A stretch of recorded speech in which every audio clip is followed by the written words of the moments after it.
ऐ खाके वतन हम तुझे रुसवा न करेंगे, हम तेरे लिए जान की परवाह न करेंगे।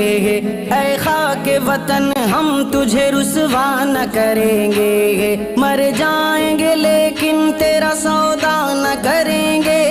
है जान हथेली पे लिए सर पे कफन है जान हथेली पे लिए सर पे कफन है। हर जर्रा मेरे देश, हर जर्रा मेरे देश, हर जर्रा मेरे देश का अनमोल रतन है। ये अपना वतन प्यार मोहब्बत का वतन है। हर जर्रा मेरे देश का अनमोल रतन है। ये अपना वतन प्यार मोहब्बत का वतन है। जीते हैं सभी एक अलग शान से मिलकर, रहते हैं यहाँ हिंदू मुसलमान से मिलकर। जीते हैं सभी एक अलग शान से मिलकर, रहते हैं यहाँ हिंदू मुसलमान से मिलकर। खुश होते हैं इंसान यहाँ इंसान से मिलकर। तहजीब के फूलों से मुज़य्यन ये चमन है, तहजीब के फूलों से मुज़य्यन ये चमन है। हर जर्रा मेरे देश, हर जर्रा मेरे देश, हर जर्रा मेरे देश का अनमोल रतन है। ये अपना वतन प्यार मोहब्बत का वतन है। हर जर्रा मेरे देश का अनमोल रतन है। ये अपना वतन प्यार मोहब्बत का वतन है। ताहद नजर फैली हुई सब्ज़ रिदाएं, परबा से ये गिरते हुए झरनों की सदाएं। ताहद नजर फैली हुई सब्ज़ रिदाएं, परबा से ये गिरते हुए झरनों की सदाएं। भाती हैं हमें हिंद की पुरकैफ फज़ाएं, कलियों के लबों पर भी तबस्सुम की किरण है, कलियों के लबों पर भी तबस्सुम की किरण है। हर जर्रा मेरे देश, हर जर्रा मेरे देश, हर जर्रा मेरे देश का अनमोल रतन है। ये अपना वतन प्यार मोहब्बत का वतन है। हर जर्रा मेरे देश का अनमोल रतन है। ये अपना वतन प्यार मोहब्बत का वतन है।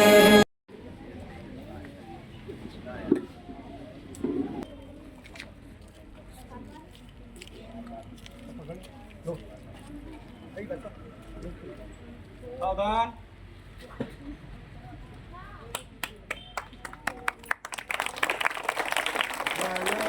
नमना अधिनायक जय हे भारत भाग्य विधाता।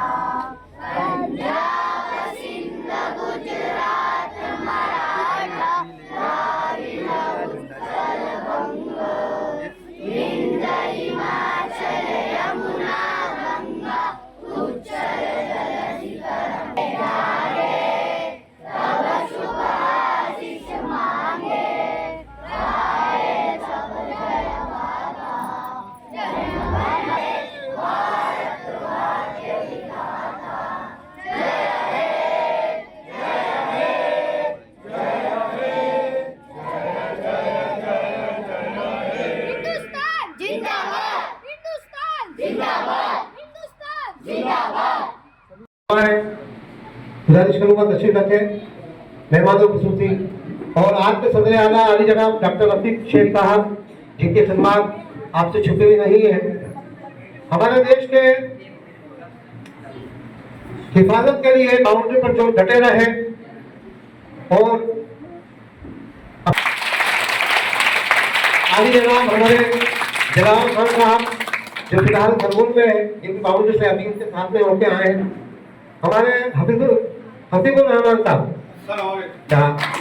ये भी जो है माशाल्लाह उनके नाम से हिस्सा नहीं है, अनजान है, आपको वाकिफ है। आपकी बड़ी खिदमत है हर मामले में, आज भी बिल्कुल आप पेश रहते हैं। साथ ही एक हमारे कुमार सिंह जी दावत जो अभी आ रहे हैं, एक जगह प्रोग्राम अटेंड कर रहे हो, वो भी जल्दी ही हमारे बीच आ जाएंगे। तो जो हजरात खड़े हैं तो बड़ा मेहरबानी आ जाए, इधर भी कुर्सियां लगा दे कुछ आप। तो आज के प्रोग्राम की कार्रवाई इंशाल्लाह हम जल्दी ही शुरू कर रहे हैं। हमारे बीच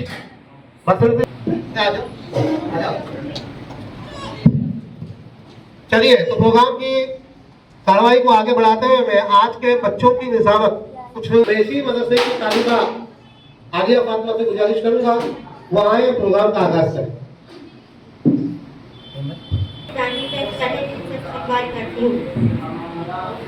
बड़ी खुशी की बात है कि आज इस खुशी के मौके पर हमारे बीच तशरीफ फरमा मेहमान खुसूसी जनाब राजेश शर्मा जी सदारत, जनाब डॉक्टर रफीक शेख साहब।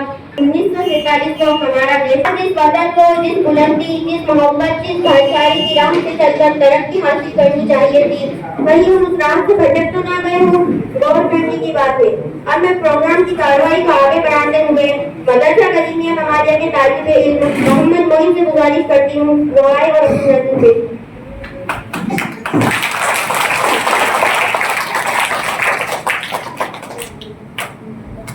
अस्सलामु अलैकुम वरहमतुल्लाहि वबरकातुहू।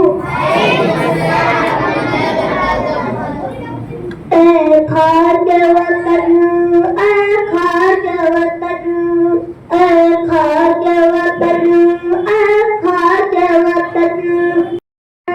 हंस हंस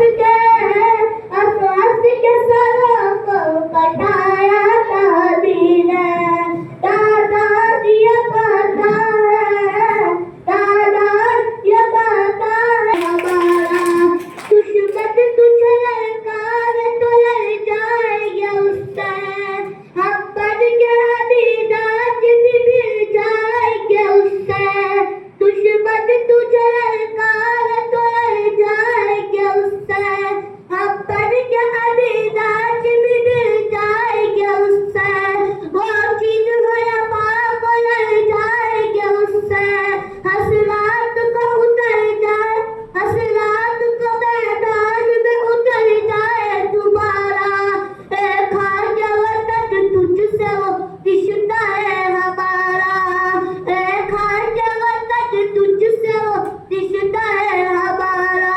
अस्सलाम वालेकुम वरहमतुल्लाहि वबरकातुहू। आजादी मिलकर मनाएंगे हम, ये तिरंगा फलक पर उड़ाएंगे हम, जैसे आजादी मिलकर मनाएंगे हम, मनाएंगे हम, जैसे आजादी मिलकर मनाएंगे हम, जान दे करके तुझको बचाया वतन, हमने खूने जिगर से सजाया तुझे, लश्के जन्नत तुझे फिर मनाएंगे हम, जश्ने आजादी मिलकर मनाएंगे, जश्ने आजादी मिलकर मनाएंगे हम। हिंदू मुस्लिम सभी का है हिंदुस्तान, दी है हमने भी तो कितनी कुर्बानियां, जैसे प्यारा है इस आन को ये वतन, इस पे दिल जान अपनी लुटाएंगे हम, जैसे आजादी मिलकर मनाएंगे हम, ये तिरंगा फलक, ये तिरंगा फलक पर उड़ाएंगे हम। अस्सलाम वालेकुम। मैं इसके नाम उठाती हूँ कोई ऐसा नहीं करती, मैं इसके नाम उठाती हूँ कोई ऐसा नहीं करती, ये मिट्टी मेरे हाथों को कभी मेला नहीं करती, ये मिट्टी मेरे हाथों को कभी मेला नहीं करती। खिलौनों की दुकानों की तरफ से आप क्यों गुजरे, खिलौनों की दुकानों की तरफ से आप क्यों गुजरे, ये बच्चे की तमन्ना है समझौता नहीं करती, ये बच्चे की तमन्ना है। शहीदों की जमीन है जिसे हिंदुस्तान कहते हैं, शहीदों की जमीन है जिसे हिंदुस्तान कहते हैं, ये बंजर होके भी कभी मुश्किल पैदा नहीं करती, ये बंजर होके भी कभी मुश्किल पैदा नहीं करती।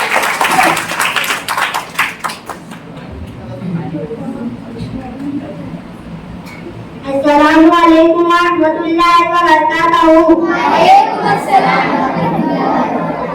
ये मेरा दिल, ये मेरी जान, ये मेरा प्यारा हिंदुस्तान, सलाम रहेगा, जिंदाबाद रहेगा। ये मेरा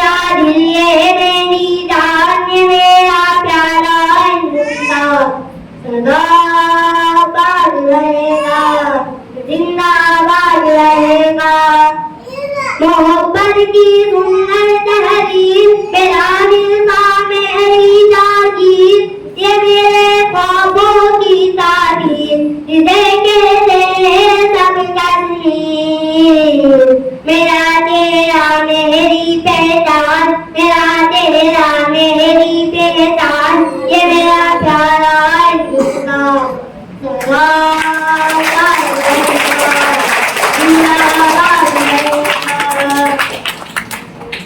ये मेरे देश के वोटों के लिए भगत सिंह राजगुरु आजाद कहो सब मिलकर जिंदाबाद पुरानी झांसी की ललकार अभी तक दुनिया को है याद बहादुर अशफाकुल्ला खान बहादुर अशफाकुल्ला खान ये मेरा प्यारा हिंदुस्तान सदाबाद रहेगा जिंदाबाद रहेगा। अपनी बात को आगे बढ़ाना चाहूँगा। ये जो हमारे देश की अनेकता में एकता जो हमें नजर आ रही है, जो मोहब्बत, जो कुव्वत, जो भाईचारा, ये लाख जालिम ताकतें कोशिश कर रहे हैं, लेकिन ये हमेशा हमेशा इंशाल्लाह कायम रहेगा और हमारा मुल्क दिन से दिन तरक्की करता रहेगा। और तो लाइनें ये कहना चाहूंगा कि बरगद का पेड़ शान चमन आने चमन है, बरगद का पेड़ शान चमन आने चमन है, हम इसकी कोई शाख भी कटने नहीं देंगे। और सुन ले ये कान खोल कर गद्दारे वतन सब, हम फिर से कभी देश को बढ़ने नहीं देंगे, हम फिर से कभी देश को बढ़ने नहीं देंगे।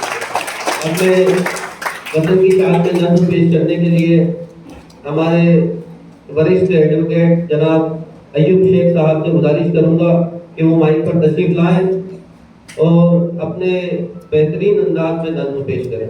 मुबारक मौके पर आज के हमारे चीफ गेस्ट आली जनाब डॉक्टर मोहम्मद रफीक साहब रोडाइस पर तशरीफ फरमा आज के सरहदों की हिफाजत करने वाले सभी मेरे भाई, हमारे शर्मा साहब, मेरे बुजुर्गवार प्यारे बच्चों, दोस्तों, नज़्म के एक मतला एक शेर पेश करूंगा। इससे कबल एक शेर यूं अर्ज करता हूं कि हाथों में गीता रखेंगे, हाथों में गीता रखेंगे, सीनों में कुरान रखेंगे, हाथों में गीता रखेंगे, सीनों में कुरान रखेंगे, और मेल बढ़ाए जो आपस में वही धर्म ईमान रखेंगे। और शंख बजे भाईचारे का, शंख बजे भाईचारे का, अमन की एक अजान रखेंगे, और काबा और काशी भी होगा, हिंदुस्तान रखेंगे, हिंदुस्तान रखेंगे।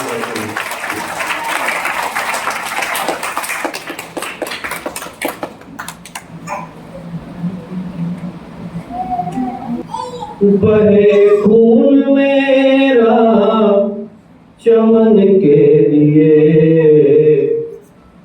बहे खून मेरा चमन के लिए, मेरी जान जाए वतन के लिए, मेरी जान जाए वतन के लिए। जो सरहद पे मुझको, जो हमारे फौजी भाइयों के दिल से तमन्ना होती है, जो सरहद पे मुझको शहादत मिले, शहादत मिले, तिरंगा उड़ाना कफन के लिए, तिरंगा उड़ाना कफन के लिए, मेरी जान जाए वतन के लिए। और आज इन छोटे छोटे बच्चों में जो चीजें देखने के लिए मिली है, इस जगह माइक पर आके खड़े होना और यहाँ कुछ बोलना हर किसी के बस की बात नहीं। जब चार लोगों के सामने कोई बच्चा जाके खड़ा होता है तो बहुत कुछ रेखा है। तो उससे आज मुझे बड़ा प्राउड फील हो रहा है, गर्व आ रहा है कि मेरा देश आगे चल के ऐसे हाथों में होगा जहां किसी के दिल में ना कोई झिझक होगी ना कोई डर होगा।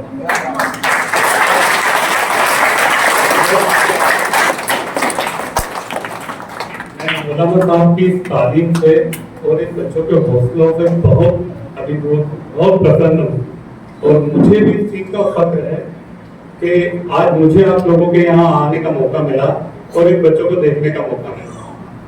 ये शायद मतलब मेरी 40 साल की उम्र में पहली बार किसी मदरसे में आने का मौका मिला।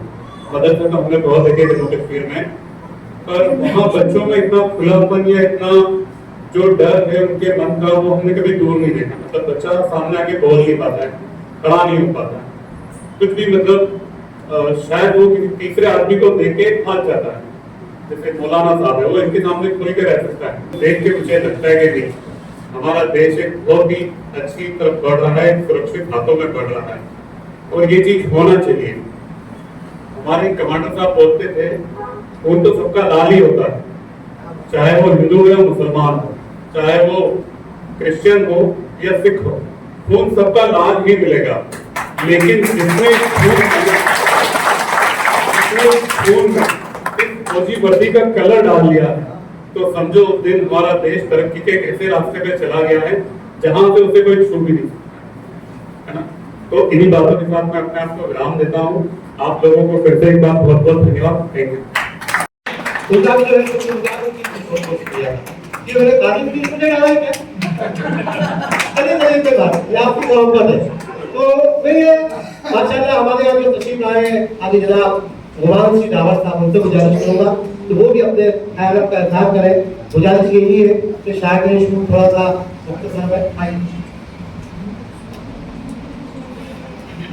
सभी को जय हिंद, जय भारत, धन्यवाद। हमारे मदरसे में जो पढ़ाई कर रहे हैं एनर्जी देखी आप एक और जबरदस्त एनर्जी आपको बचपन में अगर एक तरह की आप पढ़ाई होती है और हमारे देश के लिए आप बढ़ चढ़कर हिस्सा लीजिए। और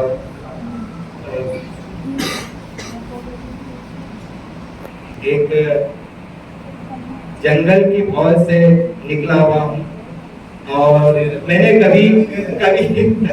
कभी आप लोगों के बीच में माइक के सामने कभी मैंने बात डिस्कस नहीं करी। हमारे बीच में हमारे दो जाबाज साथी है जो देश की रक्षा करके हमारे बीच आए हुए हैं।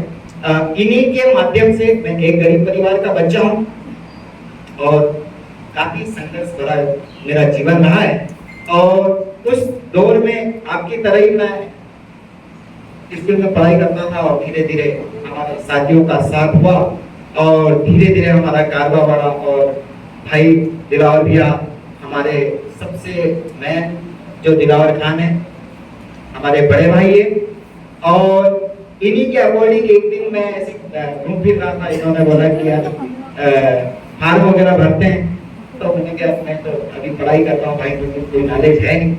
तो बोला यार कोई बात नहीं, तू एक काम कर यहाँ पे फार्म वगैरह सब मैं भर दूंगा, तू तो आ जाना और आगे बढ़ोगे तो इंजीनियर, आईपीएस अधिकारी, डीएसपी, आईएएस जो भी कलेक्टर वगैरह है और उसके बाद में सबसे जो दौर आता है वो है सेना। सेना एक ऐसी ताकत है जो हमारे पूरे देश की रक्षा करती है। एक जो योद्धा होता है वो भूख, प्यास, आग, बर्फबारी जहाँ उसको बोलते हैं वहाँ पे खड़ा हो जाता है। चलिए आगे की कड़ी के लिए मैं हमारे इमरान भाई से गुजारिश करूंगा वो हमारे दिलावर खान साहब कि आप लोगों ने मुझे प्रमुख तैयार किए। मैं वो बीज था जो इसी मदरसे से निकल के गया। सबसे बिगड़े हुए भी थे और सबसे सुधरे हुए भी हैं।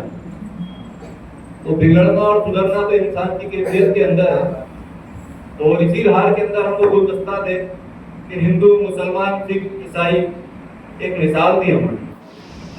इस मदरसे से मैं 97 में निकल के गया और 98, 99 में हम लोगों ने ये तिरंगा उत्सव जो आज चल रहा है ना, हमने बचपने में वो तिरंगा उत्सव माटो नागे में कर दिया। बचपने में हम शुरू से ग्राउंड में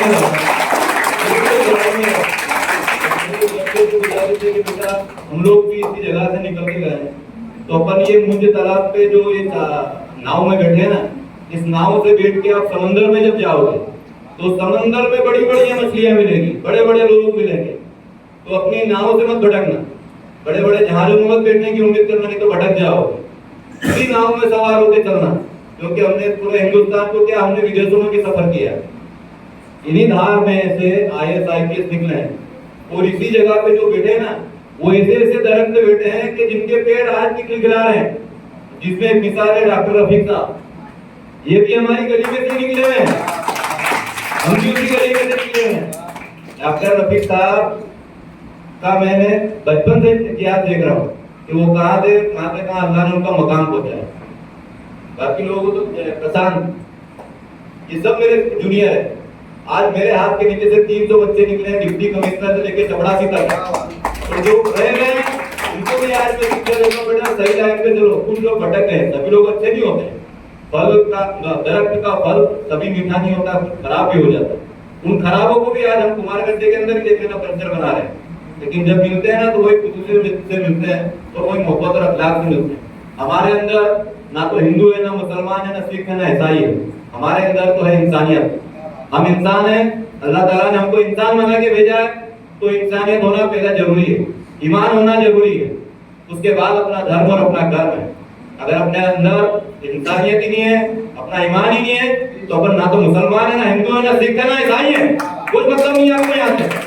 आज की पोजीशन कंडीशन ये हो गई हिंदुस्तान की कि यार वो रोड पे एक्सीडेंट हो गया कि अपने वाला है कि गिर, अरे साले ये तो देख पहले कि वो इंसान है, वो गिर गया, उसको आपकी मदद की जरूरत है, उसकी मदद के लिए खड़े हो आप, वो जरूरत है आप। ये जरूरत नहीं है कि हिंदू है कि मुसलमान है कि सिख है कि ईसाई, उसका धर्म बाद में देखना, पहले उसकी मदद के लिए खड़े हो, उसकी मदद के लिए खड़े हो। आपका धर्म नहीं देखेगा, आपका कर्म देखेगा कि आप क्या करके आए हो, आप करके क्या आए हो, आपका हिसाब वो होगा। ये नहीं होगा कि आप कौन से धर्म से निकल के आए हो, आपके कर्म से पूछा जाएगा। आज भी खरगोन के अंदर, ये मैं मेरी हिस्ट्री बता रहा हूँ, मैं बहुत गरीब परिवार से निकला हूँ, बहुत ज्यादा गरीब परिवार से निकला व्यक्ति हूँ। आज भी जब मेरे को घमंड आता है तो 2 का नोट आज भी मेरे पास है, ये 2 का नोट आज भी मेरे पास है। मैं मांगीदार फूलचंद की दुकान पे, किराने की दुकान पे काम करता था हटवाड़ा में, आज भी मौजूद है। शायद मेरे पुराने साथियां बैठे हों, मेरे को पहचानते होंगे।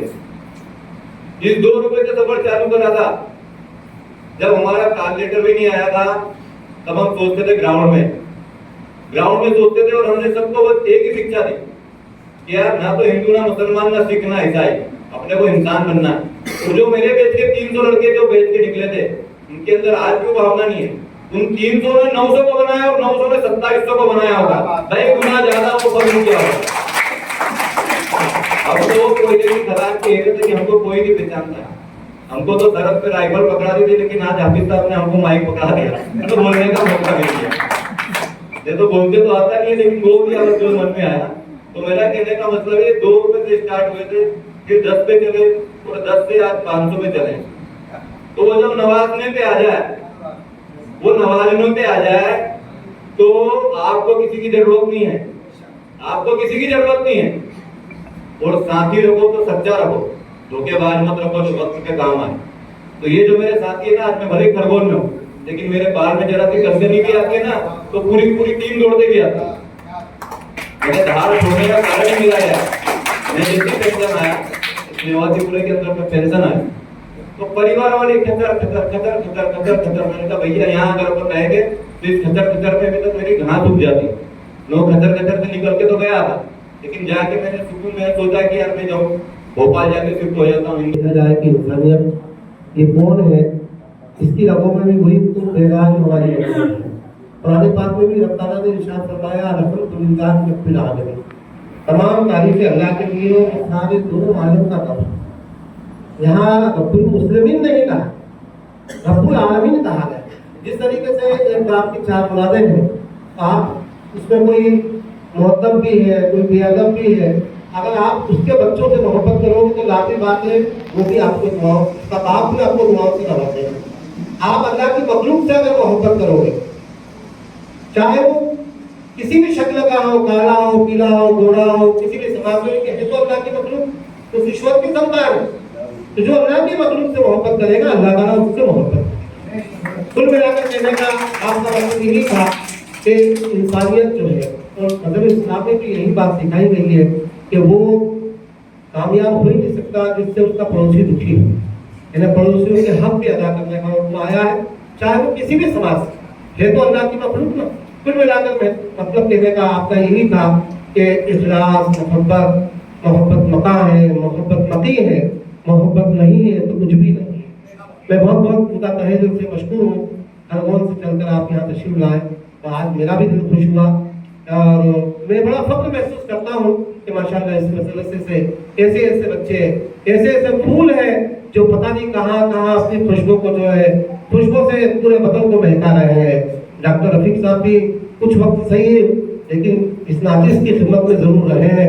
आप भी मेरे पास डॉक्टर हैं, मोहम्मद वाली डॉक्टर, ये मैं फख्र के साथ कह रहा हूँ, कोई एक तकब्बुर नहीं, अल्लाह माफ फरमाए, लेकिन मुझे बड़ा नाज है कि आज इस मदरसे से जो बच्चे गए हैं, अल्लाह ने उनको खूब नवाजा। बट बेटियां मेरी जो पढ़ाई हुई है वो आज कई जगह मदरसा पढ़ा रही है, बच्चों को तालीम दे रही है। अल्लाह से दुआ है हम सबको आगे जिंदगी में क्या करना है। जब तक कि हम अपने दिल से कोई काम होता है वो दिल से ही होता है, दिमाग से नहीं होता है। जब तक आपको दिल गवारा नहीं करे वो काम आप कर ही नहीं पाओगे। सेना के अंदर भी ऐसा ही चलता है कि वहां सब एक ही सफे में रहते हैं, सब एक ही बैरिक में रहते हैं, सब एक ही यूनिफॉर्म पहनते हैं। मुझे ऐसा लगता है कि ये संस्था शायद होगी कि जो मोहब्बत, जो अनुशासन, जो तहजीब, जो शिक्षा और संस्कार इन बच्चों में मुझे देखने को हमेशा मिलते हैं। मैं हमेशा ये महसूस करता हूँ कि इस संस्थान का ही मैं हिस्सा, आजादी का ये पावन पर्व इन बच्चों के अनुशासन को देख करके प्रबंधन के द्वारा जिस तरह से आप में शिक्षा का जो पैगाम दिया जा रहा है वो वास्तव में भारत की भावी तस्वीर, बुलंद भारत की तस्वीर हम सब आपके रूप में देख रहे हैं। मैं बात की शुरुआत यहाँ से करता हूँ कि आज हमारे बीच में सही मायने दो आप सब की ओर से बच्चे जरा थोड़ा सा बच्चे को आपसे बात करना चाहता हूँ। मैं कोई स्पीच नहीं दूंगा, हम सब बात करेंगे। आप में बहुत सारी अच्छाइयाँ मैं देख रहा हूँ, थोड़ा सा बस 5-10 मिनट का आप सब अनुशासन रखें। मुझे सभी साहब ने बहुत मोहब्बत से याद किया है और मेरा धर्म बनता है, मेरा कर्तव्य बनता है कि मैं दिनों मेरा जीवन सार्थक हो जाए, क्योंकि मैं आपसे बात करने आया हूँ, मेरे प्यारे बच्चों से बात करना है। बहुत खुश हूँ। मैंने पहले ही कहा, मैंने अपनी बात की शुरुआत ये की कि ये मेरी संस्था है, आप मेरे हैं, आप मेरी बिटिया के, खास करके वो बिटिया जो मंच का संचालन कर रही थी। वास्तव में मैं भाव विभोर हो गया, मुझे भी मंच का संचालन करने का अवसर मिला। देश के प्रधानमंत्री, मुख्यमंत्री, केंद्रीय मंत्री, जहाँ भी जैसा भी अवसर मिला, और उस बच्ची ने इतनी छोटी उम्र में इतनी क्या कहें बहुत आत्मविश्वास के साथ उसने एंकरिंग की। सचमुच सभी साहब आपने भारत के लिए बहुत अच्छी विरासत खड़ी कर रहे हैं। तो मैं बात की शुरुआत यहाँ से कर रहा था कि 4 हमारे बीच में असली हीरो, आज़ादी के असली दीवाने, आज़ादी के असली नायक हमारे बीच में मौजूद हैं। मैं सबसे पहले याद करता हूँ दिलावर खान जी को, जो कि इसी संस्था से निकले हैं। मदरसा कलीमिया कमालिया से ही आप निकले हैं और आपने इस कमालिया कलीमिया संस्था को आपने देश भर में आदर के साथ सम्मानित किया और गौरवान्वित किया है। ऐसे दिलावर जी का मैं बहुत हृदय से सम्मान करता हूँ, दिलावर खान साहब का। सचमुच आपके सपनों को ये बच्चे आगे बढ़ाएंगे, मुझे ये भरोसा है। हमारे बीच में प्रदीप जायसवाल जी मौजूद हैं, जो आपको मुझे लगता है कि एक अच्छी सी मैं एक छोटा सा कलमकार हूँ, एक छोटा सा पत्रकार हूँ, तो लगातार लिखने का प्रयास करता हूँ। तो आज आपका ये 2 रुपये का जो संस्मरण है, सचमुच मुझे ताउम्र याद रहेगा। अपनी जड़ों से जुड़े रहना, अपनी उन तकलीफों को भी हम अगर मंच पर शेयर करते हैं, मंच पर बातें करते हैं, तो मुझे लगता है इससे हम छोटे नहीं होते। तो बच्चों मैं आपसे बात करने की शुरुआत करता हूँ कि अपने गुणों सपने गढ़ो और सपने देखो। क्या पता हम में से ही कोई दिलावर खान, क्या पता हम में से ही कोई गुमान सिंह दामोद, क्या पता हम में से ही कोई हसीबुर रहमान जी, क्या पता हम में से ही कोई प्रदीप जायसवाल, क्या पता हम में से ही कोई सानिया मिर्जा। अभी सिराज ने बहुत अच्छी बॉलिंग करी थी और भारत को जिताया। हारा हुआ मैच जीते हम, इंग्लैंड से टेस्ट मैच चल रहा था और उनको मुश्किल से 46-47 रन बनाने थे और उनके पास 7 विकेट थे, लेकिन सिराज ने इतनी अच्छी बॉलिंग की कि भारत जीत गया। तो क्या पता हम में से कोई सिराज बने, क्या पता कोई हम में से अंबानी और अडानी बने, क्या पता हम में से कोई रतन टाटा और बिरला। मैं इतने बड़े बड़े नाम इसलिए नहीं बोल रहा हूँ, हमको सपने देखना पड़ेगा, हमको सपनों में जीना पड़ेगा, हमको सपने गढ़ना पड़ेंगे। जब तक हम सपने नहीं देखेंगे तब तक हम कुछ भी नहीं बन पाएंगे। तो बच्चे सबसे पहले अपन सपने देखें कि मुझे क्या करना है, मुझे क्या बनना है ना। जैसे ये 4 हमारे देश के 4 हीरो बैठे हैं, सही मायने में आज इन्हीं का दिन है। इनका तो 365 दिन इन्हीं का है। क्यों? क्योंकि -70 डिग्री, -100 डिग्री, -50 डिग्री है ना, सियाचिन पर ये डटे हुए हैं, बड़े बड़े ग्लेशियर हैं जो पिघलते हैं उसमें डटे हुए हैं। इनकी हड्डियां खराब हो जाती है, उंगलियां खराब हो जाती है, उंगलियां बिल्कुल कट जाती है, लेकिन उसके बाद भी डटे रहते हैं कि भारत सुरक्षित रहे, मेरा समाज सुरक्षित रहे, मेरे बच्चे सुरक्षित रहे, हम सब सुरक्षित रहे। तो हम सब सुरक्षित है। आज अगर मैं आपके सामने जो बोलने का साहस कर रहा हूँ, मैं खुली हवा में, खुली सांसों में ऑक्सीजन ले रहा हूँ, किसकी बदौलत है? आपकी बदौलत है। कारगिल का वार हुआ हो, आप लोगों ने हम सबको आज का दिन, इस आजादी का दिन देखने का अवसर दिया है। ऑपरेशन सिंदूर हुआ हो, आप चारों की बदौलत ही आज हम सब लोग सुरक्षित हैं। तो मेरा ऐसा मानना है कि ये 4 हमारे बीच में बहुत बड़ी हस्तियां बैठी। सैनिकों का योगदान रहा, सिपाहियों का योगदान रहा, उन्हीं में से एक थे कैप्टन योगेंद्र सिंह यादव, जिनको भारत के राष्ट्रपति ने, भारत की सरकार ने उनको देश के सबसे बड़े सेना के सम्मान परमवीर चक्र से सम्मानित किया। ये किसी भी सैनिक के लिए, ये किसी भी सिपाही के लिए एक बहुत बड़ी उपलब्धि होती है। उन्होंने 17 गोलियां खाई और 17 गोली खाने के बाद भी वो भारत माता की रक्षा करने के लिए, भारत भूमि की रक्षा करने के लिए, हम सब की भूमि, हम सब की रक्षा करने के लिए वो लड़ते हैं।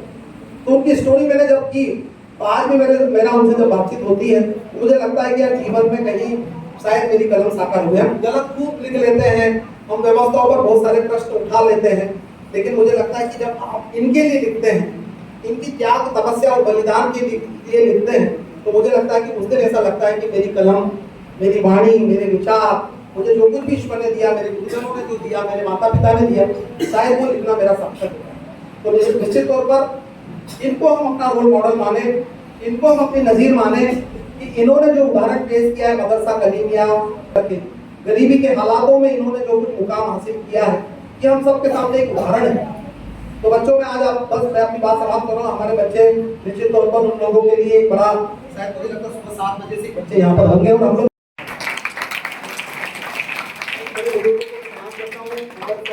बच्चों खूब अच्छे, एक अच्छे इंसान बनो। जैसा सबने कहा, मैं उन सब बातों को रिपीट नहीं कर रहा हूँ। खूब अच्छे इंसान बने, सपने देखें, सपने बुने, सपने गढ़े और सपनों में जिए कि मुझे सानिया मिर्जा बनना है, मुझे सिराज बनना है, मुझे अंबानी बनना है, मुझे रतन टाटा बनना है, मुझे बिरला बनना है, मुझे एक अच्छा शिक्षक बनना है, सभी साहब जैसा मुझे एक अच्छा शिक्षक बनना है, ताकि मैं बहुत सारे अच्छे बच्चों को शिक्षा दूं। तो निश्चित तौर पर मैं एक नई संभावना इन बच्चों में देख रहा हूँ। खास करके जिन बच्चों ने यहाँ पर परफॉर्मेंस दिया, मुझे ताउम्र याद रहेगा कि स्टोरी में जरूर जो मुझे आदर दिया, सम्मान दिया, सभी बड़े बुजुर्गों को प्रणाम करता हूँ। आप सबको आज़ादी का ये महोत्सव मुबारक हो।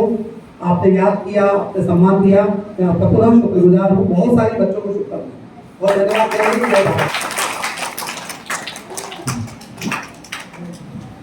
तमाम तारीफें उस मालिक के हकीकी के लिए सरवानी से मैं गुजारिश करूँगा, सबको मैं याद दिला रहा हूँ।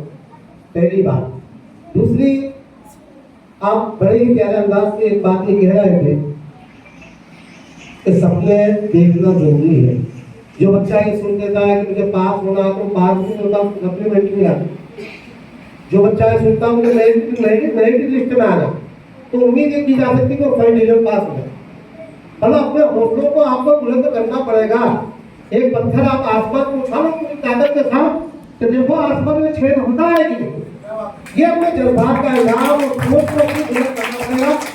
तब तक आप की बात को आगे बढ़ाते हुए देना हूँ। आजकल लोगों को सुनने में आता है, एक साहब से मेरी बात करेंगे, साहब ये बताइए कि बच्चों को कब तरबियत देना चाहिए? तरबियत की 10 साल का 12 साल का बच्चा मोबाइल लेके ग्रुप बना के कहीं बागीचे में कोने में बैठा हुआ है और क्या देख रहा है, माँ को इसकी फुर्सत नहीं है और उनका रिजल्ट सामने आप हम सब देख रहे हैं। नया हीरा हमारे बीच में धार में राजेश शर्मा जी, जो एक ईमानदार पत्रकार जो होते हैं, मेरे 3-4 पत्रकार धार में है, उनमें एक हमारा राजेश शर्मा जी भी है, जिनका मैं नाम लूंगा, और हमारे आसिफ भाई, प्रशांत जी, अग्रवाल जी और दिलावर भाई हमारे बहुत करीबी, हमारे जो राजू भाई वगैरह सब उनके परिवार से आते हैं। निश्चित रूप से ये मेरे बहुत करीबी रहे हैं पहले भी, और हमारे बीच में एक और सेना के सदस्य के रूप में हमारे गुमान भाई, जो धार में होटल कोची बहुत खाना बहुत टेस्टी मिलता है। क्या मैं गया तो मैंने एक मीटिंग रखी थी वहाँ पे, मैंने कहा धार में इतना अच्छा खाना, सिटी में आएगा ही खाना अच्छा समझता था, तो होटल कोची का खाना भी अच्छा लगा है, मैं बड़ा आप भी कभी ट्राई करना।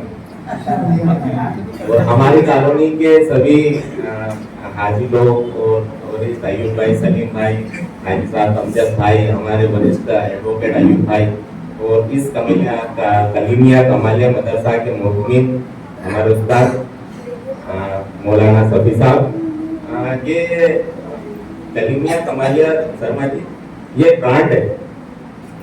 वो ब्रांड ऐसा है कि जब आपका बच्चा, हमारे यहाँ इस्लाम में कुरान का पढ़ना कंपल्सरी है, तो कुरान को अगर उसने नहीं पढ़ा तो उसको माना जाता है कि अभी पूरा परिपक्व हुआ ही नहीं है, मतलब दीन में, ईमान में पूरी तरीके से, तो उसको पढ़ना पूरा सही तरीके से कंठस्थ करना वो अलग चीज है, हाफिज बनना, तो उसको पढ़ना वो एक अलग चीज है।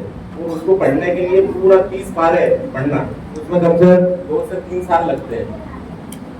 और वो जब कहीं नहीं पढ़ पाता बच्चा, तो यहाँ इस मदरसे में पहुंचाया जाता है उसको। यहाँ का अनुशासन बहुत स्ट्रिक्ट, मैंने पढ़ा हूँ इनके पास, मतलब वो मैं सुनूंगा तो आप भी कहोगे बहुत खतरनाक लोग हैं। सेना जैसा काम है यहाँ, सब बच्चा पढ़ता है, मतलब उसको एक अनुशासन के साथ में और उसको टाइम टेबल के साथ में। अगर वो मदरसे के दौरान आया नहीं बच्चा, तो घर से उठा लिया जाता है, 4 लोगों को भेज, यही बच्चे जाते हैं उठाने के लिए। और अगर वो गलत तरीके से कहीं पे पाया गया, कहीं ऐसी जगह पे जाके उसको नहीं जाना चाहिए, तो फिर दूसरे दिन उसके में चले जाना, बोल देना बहुत आसान है।